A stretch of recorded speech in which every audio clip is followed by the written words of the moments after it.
Good afternoon, good day, good evening everyone. This is ViperAS for Viperland, and today I'm trying something a little bit different. I've been playing a lot of action RPGs lately because that's kind of my personal bread and butter, but I've been playing characters that I haven't been playing on the stream, just for my own fun, so I don't have to talk, so I don't have to start one from scratch, because I feel like that's what I usually do on the stream. So today I kind of wanted to do a handful of shorter videos just showcasing the characters I'm playing and the builds and kind of what I do with them, just to show off. To showcase, I guess. Show off implies, oh, these are amazing.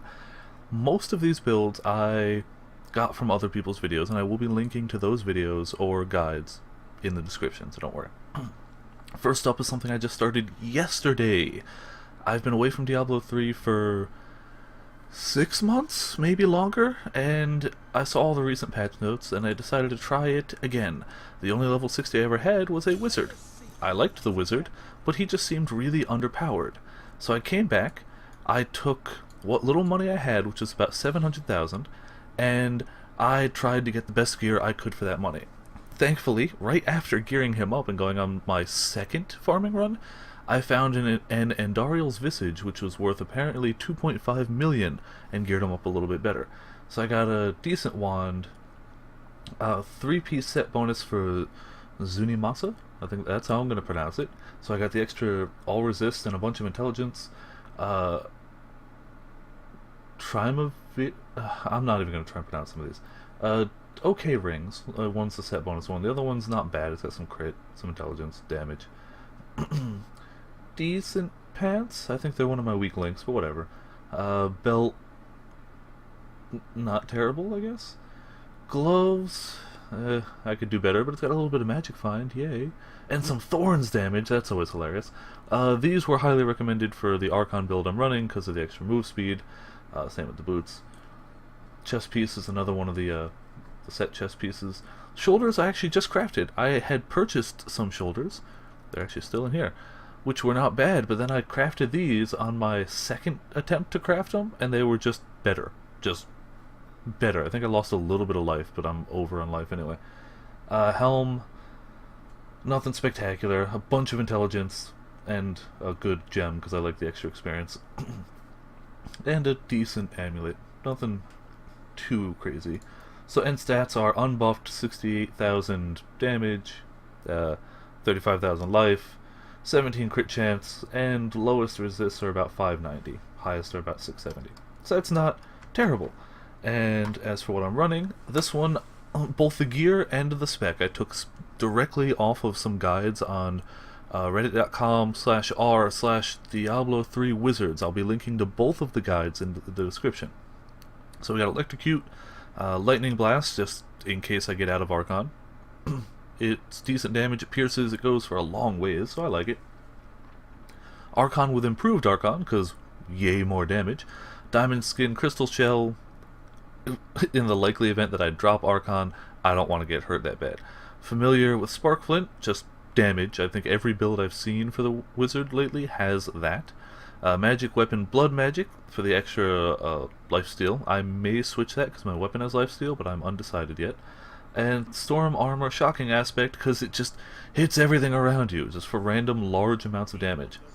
Critical Mass is very good for both getting Archon back if you drop it, and for reducing the cooldown of your number 1 button on Archon, that kind of bubble burst. I don't remember what it's called, I'll check that in a minute. Glass Cannon, because everybody loves damage, and Galvanizing Ward, so Storm Armor stays up longer and you don't have to drop Archon to do it. Also you get some health regeneration, but that's minimal really. So there's the build. My follower, his stuff is garbage. He's got a bad weapon, some magic find stuff, a bad shield, and a level 27 Templar relic. He's bad.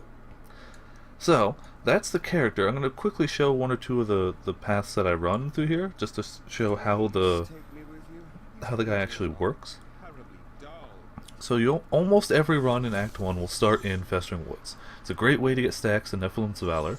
So you hit Familiar, you hit Magic Weapon, you hit Storm Armor, and then when you find a big enough group, you start with Archon. That's going to count for now. And Archon, for those who haven't played the wizard, it turns you into this guy. You get a giant laser beam of death spell, and you can hit one to do a bubble, which what's it called? Arcane Blast, there you go.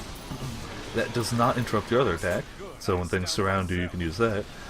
It has a 2-minute cooldown, and it lasts for 15 seconds, but every enemy you kill extends the duration by 1 second. And you can see the little timer there. It doesn't have a number, unfortunately, unless you hover over it, which is kind of annoying. I wish it had a number, because it takes time to hover over it, time that you don't usually have. So the general playstyle is that now, in the recent patch, 1.0.8, I do believe, I may have to correct that, but I believe that was the recent one, they improved the mob density in Acts 1, 2, and 4. Because all anyone would ever farm was Act 3, because it was the only one that had a lot of creatures kinda piled on top of each other. Lots of creatures piled together. They fixed that. So now, as you can tell, if you haven't played in a while, Act 1 has a ton of creatures all over the place. These places are unchanged, the crypts, but each one is guaranteed a unique creature. Like this guy. So there you go, there's a stack. Pick up the demonic essence. You might notice I'm not picking up a lot. It goes against my reactions, but I tried picking up a lot, and I would drop Archon all the time. Like, you don't figure those few seconds taken ruins it, but unless your Archon is built up really high, it does. Sometimes I still grab a little something. I don't even really go out of my way for the gold, it just kinda happens, I guess. Alright, this place is clear enough. I also have to go against my instinct to clear every nook and cranny of every single area, because that's what I like to do, that's what I usually do, but it is bad for this build. And I enjoy this build, and I enjoy the efficiency of it enough to go against what I would normally do. I am still kind of looking for a build that doesn't require this whole timer thing. I know faster is more efficient, but if I ever go too long between hitting things in this build, I just have to wait until Archon's up again, which is usually 2 minutes. Maybe a little bit less, depending on how much I crit, but once I'm out of Archon, all I have is that little lightning bolt thing, which is damaging enough, actually. It's not bad, but I'm considerably weaker, because Archon also improves your defenses. So you'll notice my lowest resist now is 853, where it was, what, 590 before? So I'm quite a bit more defensive than I was, which is awesome. I like not being squishy. It makes you wonder why I played a mage, but I also like blowing things up with fun elemental effects. So that's why I played a mage. Or wizard. Same difference, really. And the worst thing is hitting Archon and then finding, like, a group of champions like those guys. Because it's like, it takes you longer to kill them, and by the time they're dead, you're probably going to be out of time for Archon. So I'm just going to finish this area real quick, and then I'm going to hit the next one, and that'll probably be the end of this video, because I'm not going to do the whole run. I might post it, or post a link to the person who showed about the run on YouTube, because that would be the logical thing to do. Give credit where credit's due, damn it. And if I'm going to be taking all my ideas from other people, I'm going to give them credit. I'm going to show it in the way that I like to do it, but I'll give them credit for it, because this path was his idea. I'm not good at, let's look at all these areas and mathematically figure out which one has the highest density and the easiest enemies, and which one will get me that little bit extra stuff. Ooh, new plans.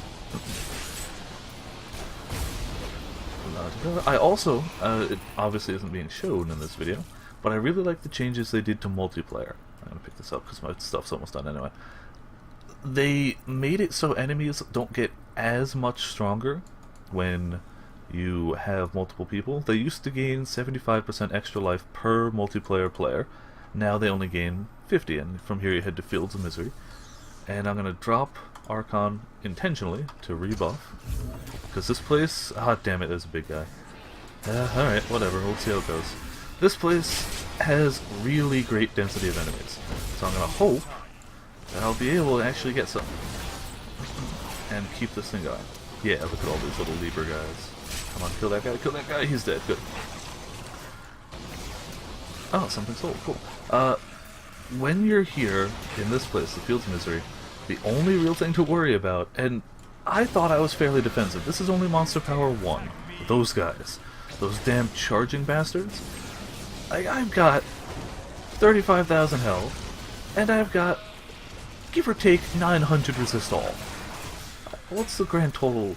Damage reduction 60%. And if I get hit with 2 of those charges in a row, which is not uncommon, I die. Just flat out die. So I forgot how badly those hurt, and I figured, oh, my extra armor and stuff like that and resistance, that'll help. No. No, it won't. But look at these guys. All the levers all gathered together. We haven't had any really great examples of the new... Oh, here we go. Look at this. You'd never see a situation like this before this patch. And each one of these guys that dies, this laser beam of death, 1 extra second on Archon. I'm probably up to 2 minutes time now. Unfortunately, just because of the way that buff timers work, all that really means is more than 60 seconds. If it's 61 seconds, it still says 2 minutes. But still, I've had it go up to 3 minutes before. In this area. This one and the last one that I normally hit, which is Halls of Agony, I think it is. The waypoint on level 2 where you normally go towards the Butcher. That place. Lots and lots of stuff in there. Oh, he's gonna charge. Yeah, the unique Savage Beasts, or the champion sets, that sets to like 3, those are the only things that routinely kill me. Because I just get cocky. I'm like, oh, I can take a hit or 2 from these guys, and I can, unless it's that charge. Which is a shame, because they advertise it so much. Oh, wow, that's not bad. An amulet, that might be decent. They advertise it, it's just so obvious, and I just go, I got it. And no, I usually don't. So I think this video will be coming to a close. I'm not going to do my full lap. Normally I'd go all the way around the outside. Actually going to probably just make a beeline straight back towards the waypoint and see if that amulet's any good, and then go on to my next thing. This is my only Diablo character, so for my sets of videos that I'm doing, like I said at the beginning of this one, probably going to go off to Path of Exile next, because I've been playing a lot of that. I think it's a lot of fun.